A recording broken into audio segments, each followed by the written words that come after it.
महाराष्ट्र के एक भक्त की सच्ची घटना है।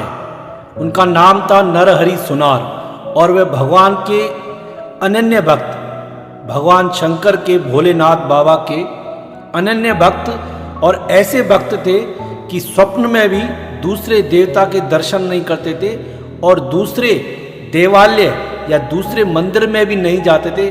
सिर्फ भोलेनाथ से उनका बड़ा प्रेम था।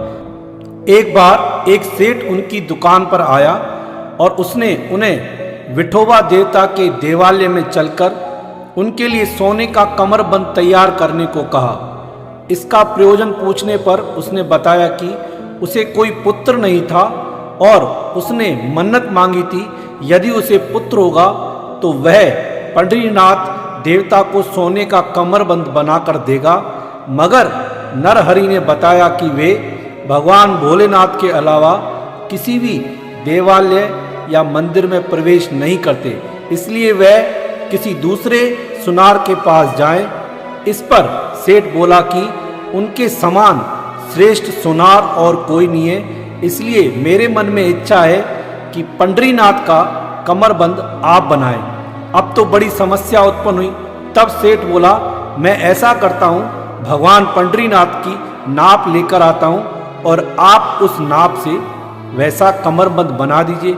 नरहरि ने मजबूरी से इसे स्वीकार कर लिया। थोड़ी देर बाद सेठ नाप ले आया और उस नाप का कमरबंद नरहरि ने बनाया, मगर पहनाने पर वह बड़ा मालूम पड़ा। तब दोबारा नाप लेकर उसे छोटा किया गया, किंतु अब की बार वह कमरबंद भगवान को पहनाया गया तो वह छोटा हो गया। सेठ 3-4 बार नाप लेकर आया और नरहरि उस नाप का कमरबंद बनाते, पर या तो बड़ा पड़ता या छोटा। आखिर पुजारी और दूसरे लोगों ने सलाह दी कि नरहरि को उसकी आंखों पर पट्टी बांधकर मंदिर ले जाओ और वह स्वयं नाप ले लेगा। नरहरि इसके लिए भी तैयार नहीं था, लेकिन फिर मान गया और उसको मंदिर में ले आ गए।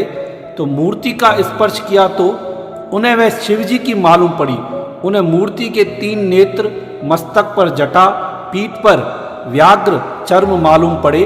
उन्होंने सोचा कि उनके साथ मजाक किया गया है, उन्हें वास्तव में शिवजी के देवालय में लाया गया है, तब आंखों पर पट्टी क्यों बांधी जाए। और ऐसा सोचकर उन्होंने तुरंत पट्टी हटा दी, मगर यह क्या, वह मूर्ति शिवजी की नहीं थी। उन्होंने झट से पट्टी पुनः बांधी और नाप लेने लगे, मगर अब की बार उनका हाथ त्रिशूल पर जा पड़ा। गले पर हाथ फेरा तो वहाँ सर्प दिखाई पड़े। उन्होंने सोचा कि बहुत देर तक आंखों पर पट्टी ढके होने के कारण उन्हें धोखा सा हो रहा है, अतः उन्होंने फिर से आंखें खोली और गौर से देखा तो वहाँ शिवजी की मूर्ति नहीं थी, बल्कि ईंट पर खड़े विठोबा दिखाई दिए। उनके शीश पर मुकुट, कानों में मकर कुंडल, कंठ में कौस्तुभ मणि आदि शोभायमान थे और वह मूर्ति उनकी ओर प्रसन्न होकर देखती हुई मालूम पड़ रही थी। उन्होंने ज्यों ही फिर से आंखों पर पट्टी बांधी तो उनको पट्टी बांधते ही उनको सामने नजर आया भगवान शंकर कैलाश पर्वत पर बैठे हुए, और वह पट्टी को आंखों से हटाकर और वह समझ गए कि भगवान मुझे दिखाना चाहते हैं कि तू भेद मत कर, विठोबा और मैं एक ही हूँ और तू ये अपने मन से भ्रम निकाल दे।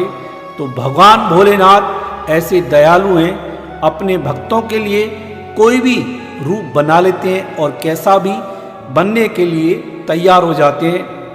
ऐसे हैं भोलेनाथ बाबा जो बड़े ही दयालु हैं, और हम भी ऐसे भगवान को अपना मानकर और उन पर अत्यंत विश्वास रखकर हमें भी जीवन में जो भी प्राप्त करना है वह भोलेनाथ बाबा अपनी कृपा से हमको सब कुछ देने के लिए तैयार हो जाएंगे।